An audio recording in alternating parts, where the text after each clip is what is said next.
Hello students, welcome back to my YouTube channel. बेटा, आज हम कंप्यूटर की बहुत ही इंटरेस्टिंग टॉपिक करने वाले हैं, learning flow charts and algorithm. इसमें एल्गोरिथम का मतलब समझिए। एल्गोरिथम का मतलब होता है बेटा प्रोसेस। कोई भी काम हम करते हैं उसको एक सीक्वेंस में करते हैं ना, प्रोसेस में करते हैं।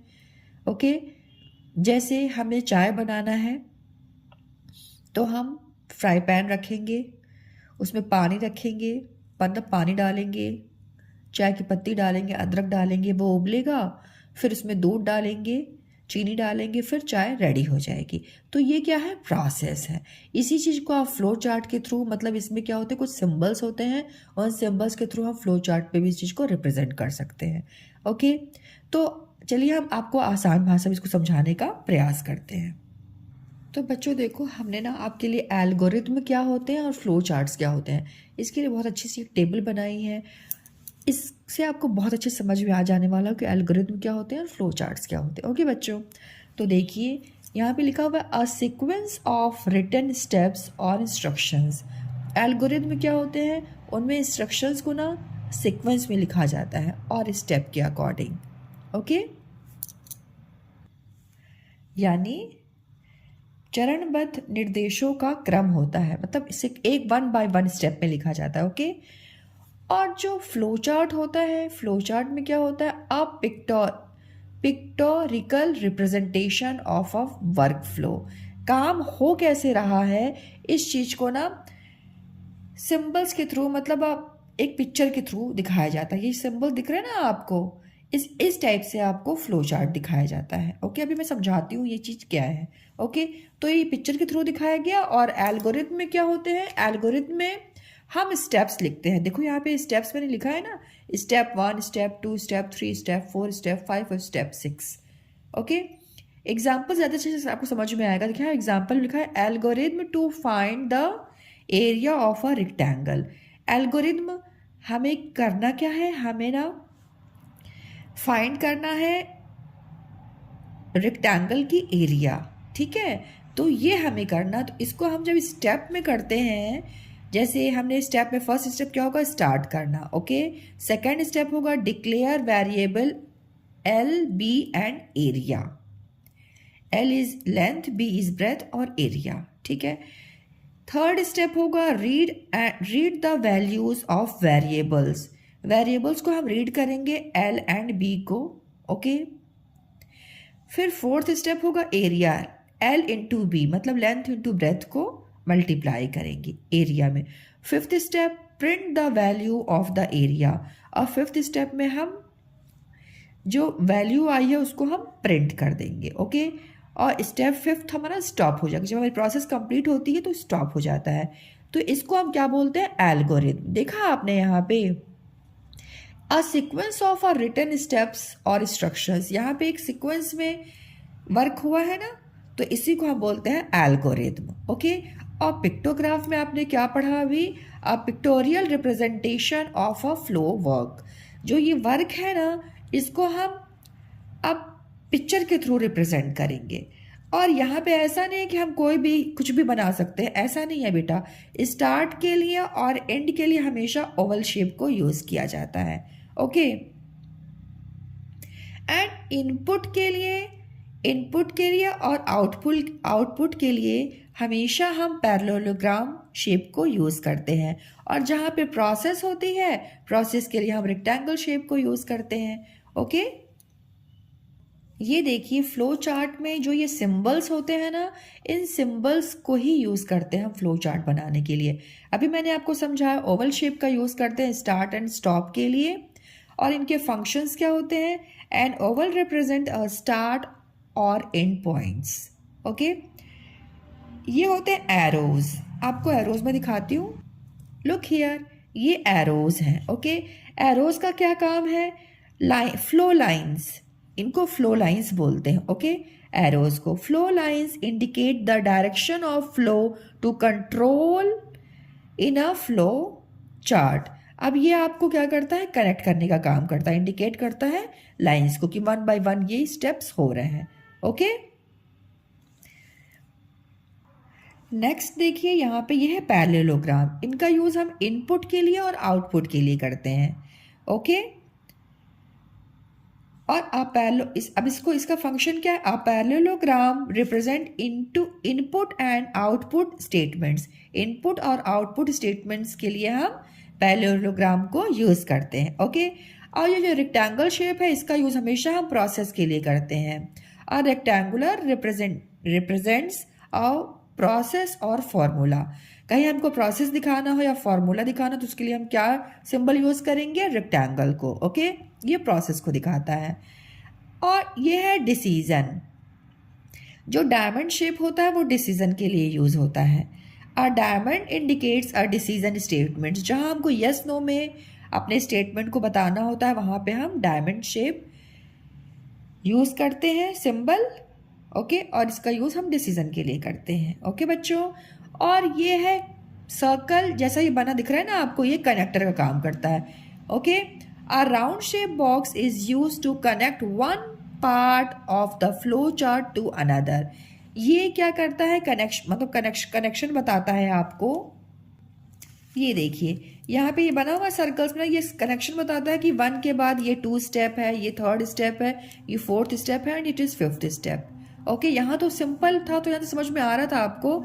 यहाँ पे देखिए, यहाँ पे डिसीजन वाला जो ये बॉक्स है ना डायमंड शेप का, यहाँ पे यूज़ हुआ है। अब यहाँ पे बोल रहा है स्टार्ट हुआ, देन इनपुट ए बी। इस पर देख के परेशान मत होइएगा कि मैम क्या बता रही हैं, बस मैं ये बताना चाह रही हूँ कि जो सर्कल्स हैं इनका यूज़ हम कनेक्टर के लिए करते हैं। ओके, फर्स्ट स्टेप है यहाँ पे, सेकेंड स्टेप ये है, थर्ड में ये है एंड फोर्थ में ये नहीं है। फोर्थ में यहाँ पे साइड में दिख रहा है आपको, ठीक है।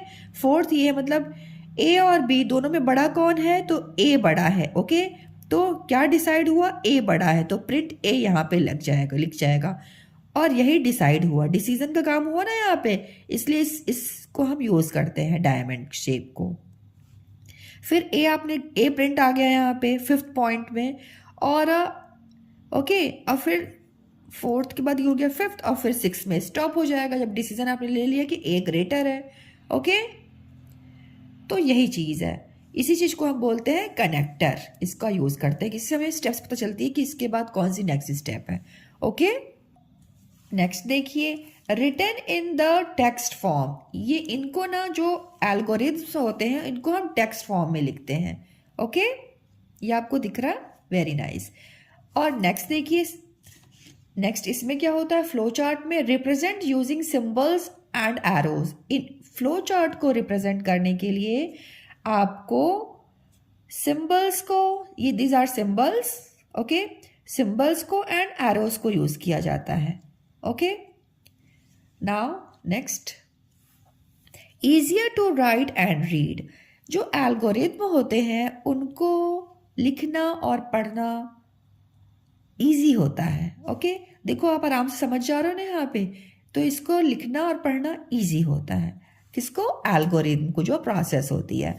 एंड फ्लो चार्ट क्या होते हैं? फ्लो चार्ट देखिए, helps in understanding complex process.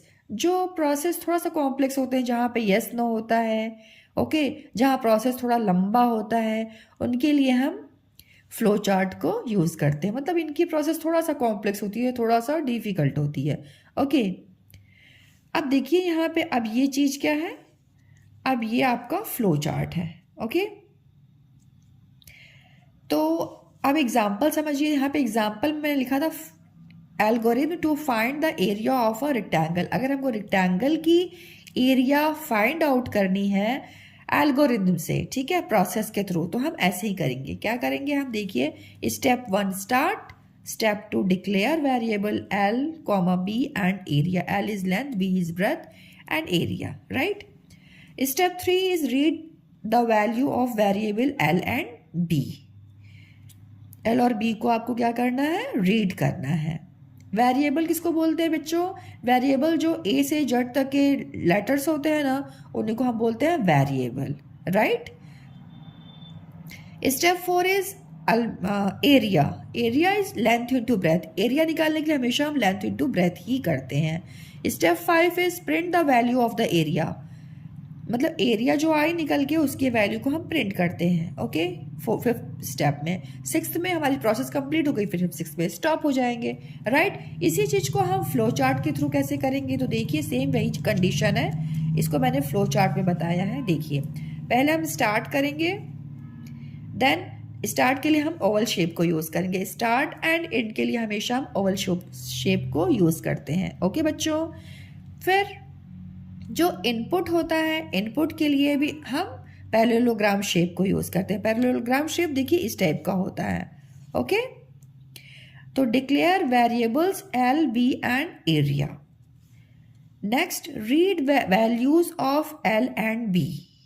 Okay, ये हो गया। फिर एरिया निकालने के लिए अब आप क्या कर रहे हैं, अब आप प्रोसेस कर रहे हैं। देखा था ना आपने कि फॉर्मूला लिखने के लिए हम यूज़ करते हैं प्रोसेस के लिए, तो area is equal to L into B, length into breadth, तो ये क्या हो गया, एक प्रोसेस हो गया।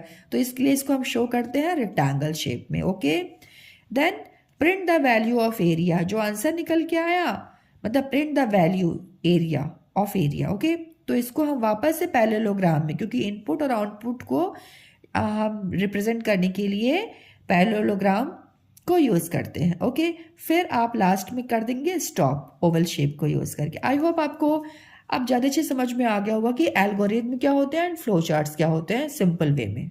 Okay students, now come to exercise. Write the names of the following flow chart symbols. यहाँ पे फ्लो चार्ट्स के सिंबल्स गिवन है। ओके, इन सिंबल्स के आपको क्या करने हैं, इनके आपको नेम्स लिखने हैं। तो अभी आपने क्या पढ़ा था, व्हाट इज दिस, ये जो शेप होता है इसको हम क्या बोलते हैं बेटा, it's connector. Very good, connector, CONNECTOR, connector, very nice. And which shape, ये जो है ये सिंबल्स को क्या बोलते हैं, flow lines. Okay, FLOW, flow, LINES, lines. बोल के लिखा कीजिए, मैं तो तेज बोल रही हूँ, आप लोग मन में बोल के लिखा कीजिए, तो स्पेलिंग मिस्टेक नहीं होगी। ओके, नाउ ये कौन सा शेप है, it is input oblique output. Okay, it's input oblique output. इनका यूज़ हम इनपुट के लिए और आउटपुट के लिए करते हैं, जो पैरेललोग्राम शेप होता है। राइट बच्चों, नाउ दिस इज, ये रेक्टेंगल शेप जो है वो किसका क्या है, नेम इट्स प्रोसेस। प्रोसेस के लिए हम रेक्टेंगल शेप को यूज़ करते हैं। Okay, spelling of process is PROCESS। Right, ये है डायमंड शेप, इसका यूज़ हम किसके लिए करते हैं, डिसीजन के लिए। जहाँ पे यस नो में हमें डिसीजन लेना होता है ना, वहाँ पे हम डिसीजन जो सिंबल है उसको यूज़ करते हैं, DECISION,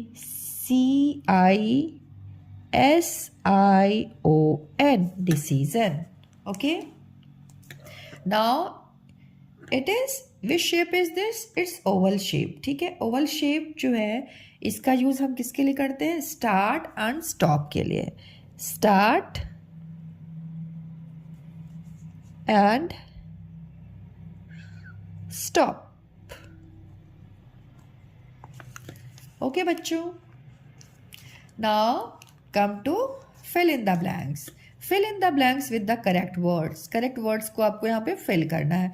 उससे पहले हम यहाँ पे हिंट्स पढ़ लेते हैं, क्या लिखा हुआ है, sequence, selection, stages, process, decision.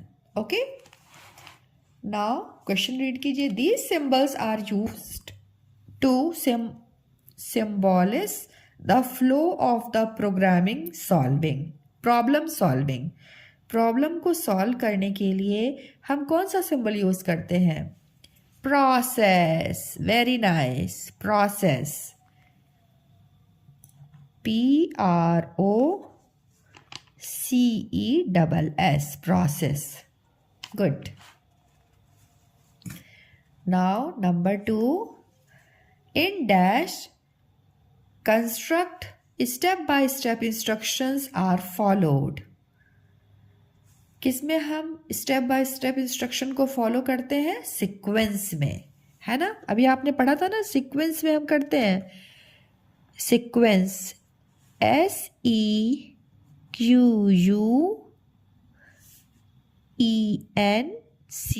Sequence. In sequence, हम सीक्वेंस में कंस्ट्रक्ट करते हैं, लिखते हैं, step by step instructions are followed, okay, follow करने के लिए। Number 3 is the dash box indicates a decision statement. Decision statement को कौन सा बॉक्स इंडिकेट करता है बच्चों? डिसीजन बॉक्स, वेरी गुड, जो डायमंड शेप का होता है। फाइन बच्चों, वेरी गुड। देखिए अब यहाँ पे आप लिखेंगे decision, DECISION, decision. Nice. In dash, number 4th, in dash control, dash the flow of control of the program is based on a condition. In selection control, the flow of control of the program is based on condition. Selection. अब बच्चों देखिए यहाँ पे ये selection है ना। Selection means क्या होता है? देखो, when the flow of control of the program is based on a condition. जब आपका जो ये फ्लो चार्ट है ना किसी कंडीशन पे बेस्ड होता है, मतलब यस और नो में पूछा जाए, है ना, कि ए बड़ा है कि बी बड़ा है, दोनों में ग्रेटर कौन है, तो पता चला ए है, क्योंकि ए की तरफ बता रहा है ना ये, तो ए को यहाँ पे प्रिंट किया गया। तो जहाँ पे कंडीशन पे बेस्ड होते हैं आपके फ्लो चार्ट्स, उनको हम क्या बोलते हैं? सिलेक्शन। चूज़ करना होता है वहाँ पे कि दोनों में राइट कौन सा है, ओके। और फिर उसके बाद हम इस प्रिंट, जो भी आंसर होता है उसको, जैसे प्रिंट ए ग्रेटर है तो उसको हमने प्रिंट ए लिख दिया, ओके। तो इस टाइप के जो फ्लो चार्ट्स होते हैं उनको हम बोलते हैं सिलेक्शन। तो यहाँ पे आपका आंसर क्या होगा? सिलेक्शन। इन सिलेक्शन, SELECTION,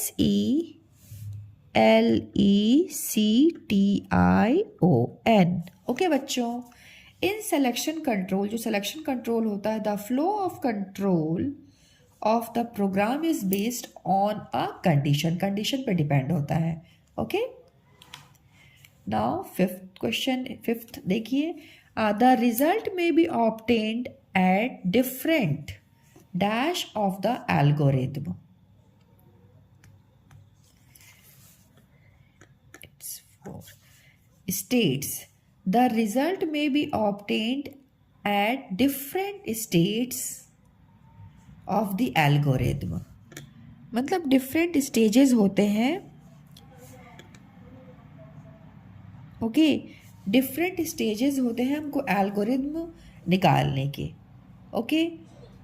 तो वही लिखा हुआ डिफरेंट स्टेजेस, ओके। ओके बच्चों, तो ये हो गया डिफरेंट स्टेजेस में हम अपने रिजल्ट को निकालते हैं, ओके, जो एल्गोरिथम होता है उसमें। Now come to section C, take the correct answer. Rectangle is use to mark dash और फॉर्मूला। जो रेक्टेंगल होता है वो क्या चीज़ को मार्क करता है? प्रोसेस को, इनपुट को, कि डिसीजन को? तो अभी आपने क्या पढ़ा था? प्रोसेस को, है ना। मतलब जो रेक्टेंगल शेप होता है वो प्रोसेस को बताता है ना, तो प्रोसेस राइट रहेगा, ओके बच्चों। आप यहाँ पे देख सकते हैं ये रेक्टेंगल है, ये प्रोसेस को दिखा रहा है, ओके। नेक्स्ट देखिए, dash is written in simple English language. Simple English language में क्या लिखा जाता है? एल्गोरिथम, फ्लो चार्ट की data. Algorithm, very good, algorithm, okay. आप इसके आंसर्स भी लिख लीजिएगा। यहाँ पे होगा प्रोसेस, फर्स्ट का जो आंसर था उसमें होगा process. Rectangle is use to mark process for और फॉर्मूला, ओके। और dash is written algorithm, rhythm. Spelling learn कर लीजिएगा आप। Algorithm is written in simple English language, okay बच्चों। क्वेश्चन 3 देखिए, dash is a type of diagram that represent a work flow. Work flow कौन represent करता है? तो flow chart, flow chart. Okay okay, flow chart, FLOWCHART, flow chart. Now dash indicates the direction of flow of control in a flow chart. कौन indicate करता है direction को? Direction कौन बताता है? पॉइंट फ्लो लाइंस की फ्लो कंट्रोल, फ्लो लाइंस तो बताती है ना, इंडिकेट द डायरेक्शन की किस साइड हमारा चार्ट बन रहा है, कैसे जा रहा है। ठीक है, तो flow lines, it's the answer, flow lines, flow lines. Okay, fifth question देखिए, dash is a sequence of instructions that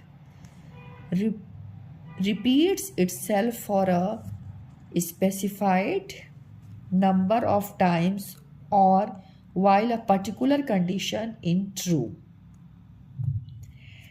इसका answer repeat loop command,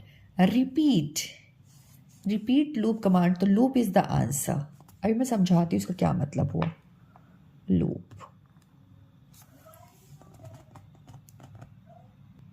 look here, interaction और लूप का एक और नाम इंटरेक्शन है। ओके, अब देखिए यहाँ पे लिखा हुआ, a loop is a sequence of instructions that repeats itself for a specified number of times और while a particular condition is true। ये जो लूप होता है ना, ये इसका मतलब ये हुआ कि जब किसी जो कंडीशन, कोई चीज़ होती, मतलब कोई कंडीशन होती है, उसमें हम क्या करते, कोई प्रक्रिया को बार बार दोहराया जाता है जब तक कि शर्त जो है ना वो पूरी नहीं हो जाए। स्पेसिफाइड नंबर ऑफ टाइम्स, ठीक है, उसको दोहराया जाए जब तक कि, रिपीट किया जाता है जब तक कि शर्त जो है वो ट्रू नहीं हो जाए, पूरी नहीं हो जाए। ओके, और जब तक फिर इसी से इसको लूप या इंटरेक्शन कहते हैं। इसमें एक ही प्रक्रिया को बार बार दोहराया जाता है और शर्त पूरी होने पर प्रक्रिया आगे बढ़ जाती है, इसी कारण इसको हम लूप बोलते हैं। ओके बच्चों, तो ये है लूप। एक एग्जाम्पल मैं बताऊं इसमें अगर आपको, कि जैसे मान लीजिए क्लास में स्टूडेंट्स को गिना जाता है, तो एक छात्र को टीचर ने बोला, एक छात्र को कि आप गिनो, फिर अगले छात्र से बोला कि आप गिनो, फिर सभी छात्रों से बोला, जो सभी बच्चे हैं, कि सभी छात्रों को, मतलब सभी छात्र गिने। तो इसमें क्या होती है, ये प्रक्रिया चलती रही, चल रही कंटिन्यूअस चल रही है ना। अब देखिए, जैसे कि बोला गया छात्रों को गिनने के लिए, तो जैसे टीचर ने पूछा कि सभी छात्र गिन लिए गए हैं, तो अगर हाँ है तब तो प्रक्रिया खत्म हो जाएगी, है ना, और अगर नहीं है तो होगा कि फिर से गिनो। तो मतलब ये जो है ना, ये कंडीशन तब कंप्लीट होती है जब रिजल्ट फाइनल हो जाता है। ओके, तब तक वो कंटिन्यूअस चलती रहती है, इसी कारण को हम बोलते हैं loop. Now come to next section D. Okay, write T for true statement and F for false statement. First sentence देखिए, a computer also work by using step by step instructions. Computer जो है वो step by step instructions को follow करता है, मतलब इस step से वो वर्क करता है, तो ये राइट बात है, इट्स ट्रू। ओके, सही है ये। Flow chart always start with the word start and and with stop. जो फ्लो चार्ट होता है वो हमेशा स्टार्ट होता है स्टार्ट से और एंड होता है स्टॉप से। Yes, it is also right, it's also true. Okay, third देखिए, लिखा हुआ algorithm is a diagrammatic representation. जो एल्गोरिथम होता है उसमें डायग्राम जैसा, डायग्राम की फॉर्म में हम उसको रिप्रेजेंट करते हैं, नो, है ना, तो ये फॉल्स होगा। ये देखिए बच्चों, हम इसको स्टेप्स के रूप में रिप्रेजेंट करते हैं, है ना, एल्गोरिथम को। Fourth, a diamond symbol used in a flow chart represent a process. जो डायमंड सिंबल होता है वो फ्लो चार्ट में प्रोसेस को रिप्रेजेंट करता है। तो यहाँ पे लिखा हुआ प्रोसेस को रिप्रेजेंट करता है, नहीं डिसीजन को रिप्रेजेंट करता है। ओके, तो यहाँ ये हो जाएगा फॉल्स, इट्स फॉल्स। डायमंड से जो डायमंड सिंबल होता है फ्लो चार्ट में वो रिप्रेजेंट किसको करता है, डिसीजन को। यहाँ पे लिखा हुआ है रिप्रेजेंट अ प्रोसेस, तो ये रॉन्ग है। ओके, ये फॉल्स होगा। Each step of an algorithm must be clearly defined. जो एल्गोरिथम होता है उसमें जो सभी स्टेप्स होते हैं वो क्लियरली डिफाइन होते हैं, तो yes it is true.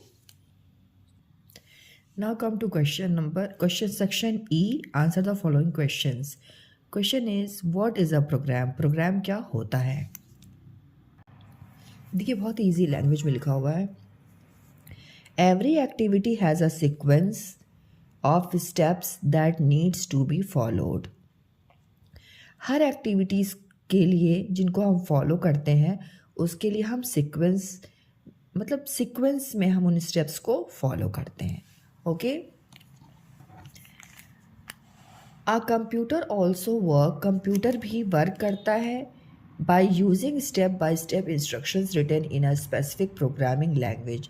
Programming language में जो इंस्ट्रक्शंस लिखे होते हैं उसी को कंप्यूटर भी फॉलो करता है, ये कंप्यूटर का वर्क है। ओके, और these instructions bundle together are called programs. और यही जो इंस्ट्रक्शंस के बंडल होते हैं उनको हम क्या बोलते हैं बेटा, उन्हीं को हम बोलते हैं प्रोग्राम। और कंप्यूटर में जो ये इंस्ट्रक्शंस के बंडल होते हैं, okay, these instructions bundle together are called program, इन्हीं को हम प्रोग्राम बोलते हैं। एक बार मैं वापस से बताती हूँ, आप समझिए व्हाट इज़ अ प्रोग्राम।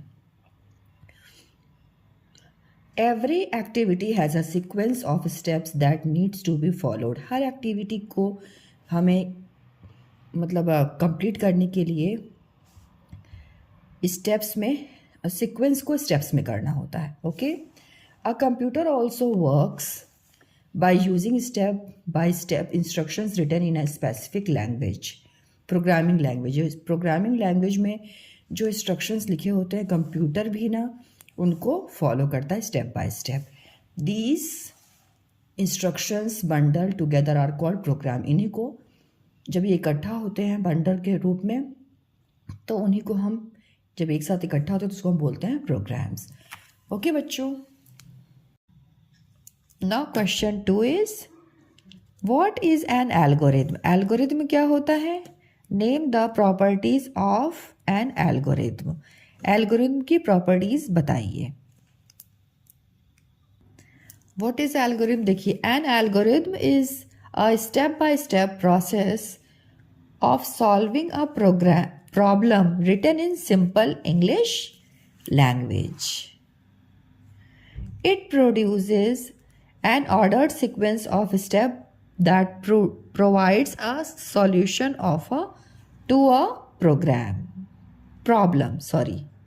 इसका मतलब ये हो गया एल्गोरिथम जो होता है एक स्टेप बाय स्टेप प्रोसेस होती है जिसमें हम प्रॉब्लम को सॉल्व करते हैं, और लैंग्वेज कैसी होती है? सिंपल इंग्लिश लैंग्वेज होती है। ओके, और इसमें हम जो हमें ऑर्डर होता है ना, it produce an ordered sequence, मतलब ऑर्डर्ड सीक्वेंस में होते हैं, हम स्टेप को सॉल्व करते हैं जो प्रॉब्लम गिवन होती है। ओके बच्चों, अब आपको प्रॉपर्टीज़ पूछ रहा था तो इसमें प्रॉपर्टीज़ होती हैं 1 2 3 4 5 प्रॉपर्टीज़ का यूज़ होता है एल्गोरिथम में। ओके,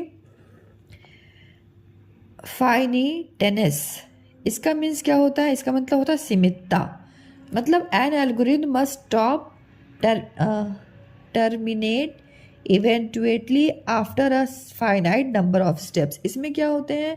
मतलब सीमा होती है, एक कितने में कंप्लीट करना है हमको अपने जो हम बोलना चाह रहे हैं।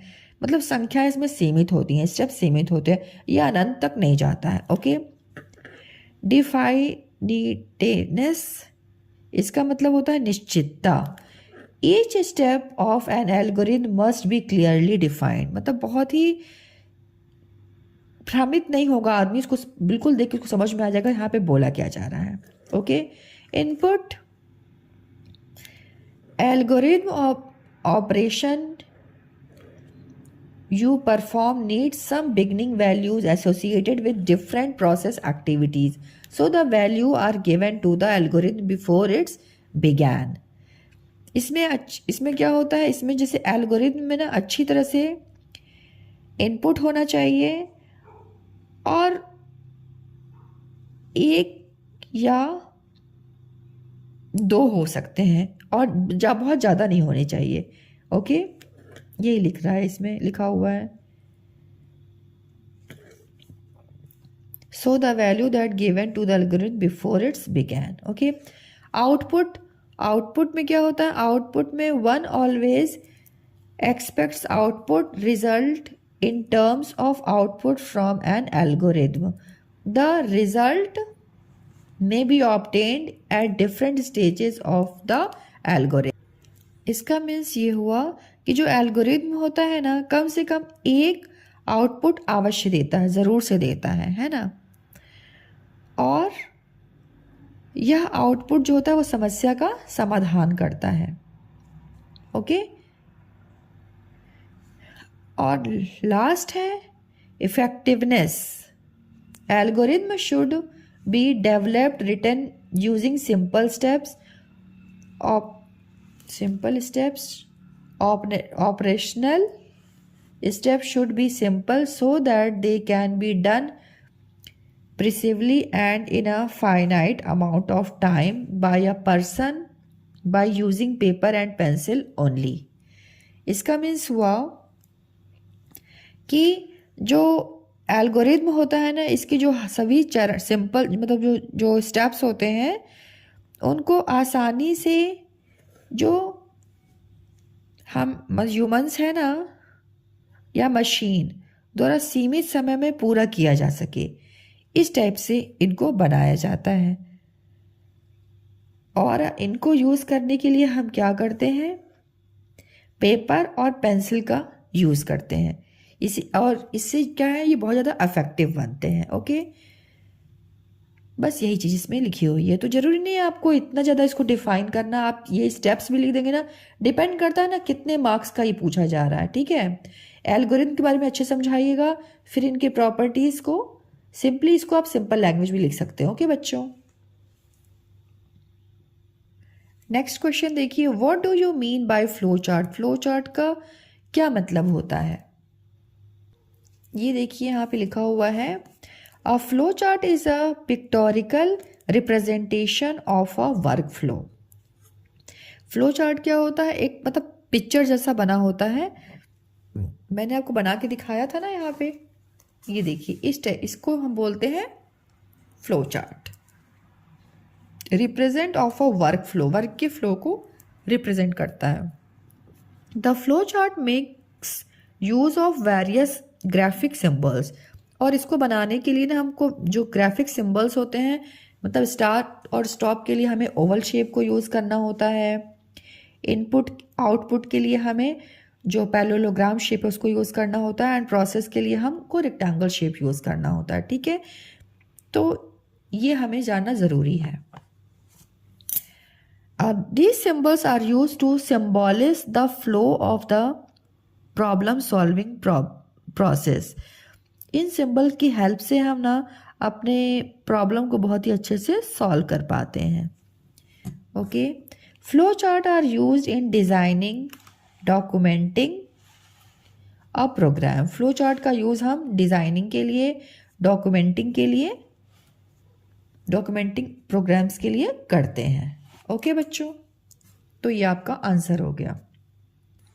नेक्स्ट क्वेश्चन देखिए, what are the steps involve in writing an algorithm. Algorithm को लिखने के लिए हमें किन स्टेप्स को फॉलो करना होता है, मतलब क्या इन्वॉल्व होते हैं स्टेप्स। ओके, तो क्वेश्चन को अच्छे से समझना जरूरी है, फिर इसका आंसर हम बताते हैं।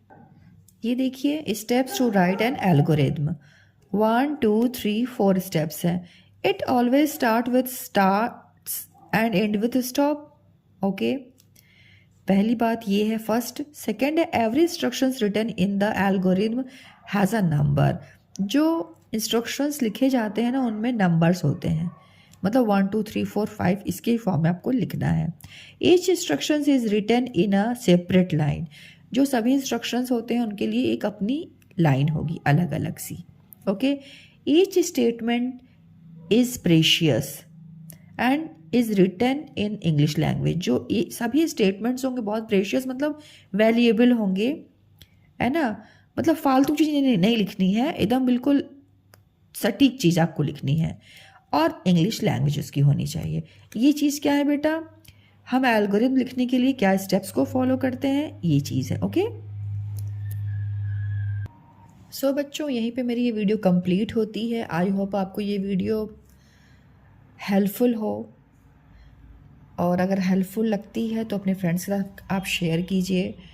एंड मुझे ज़रूर बताइए कि मैं जो ये कंप्यूटर पढ़ा रही हूँ एक्चुअली मैं भी, मतलब मैं सीख के ही आपको सिखा रही हूँ, आप ऐसा समझिए। मुझे भी बहुत ज़्यादा इसके बारे में नॉलेज नहीं है, ये ट्रू है। एंड इसलिए मैं कोशिश कर रही हूँ, आई होप मैं अपना बेस्ट दे पाऊँ इस सब्जेक्ट में। सो बच्चों, आपको अगर अच्छा लगती मेरी ये वीडियो तो आप इनको अपने फ्रेंड्स के साथ शेयर कीजिए, और सब्सक्राइब नहीं कीजिए सब्सक्राइब कीजिए, और मैं इसमें अपना और बेस्ट एफर्ट डालूंगी और आपके सामने बेस्ट लेके आऊँगी। सो बच्चों, मिलते हैं एक नए वीडियो के साथ।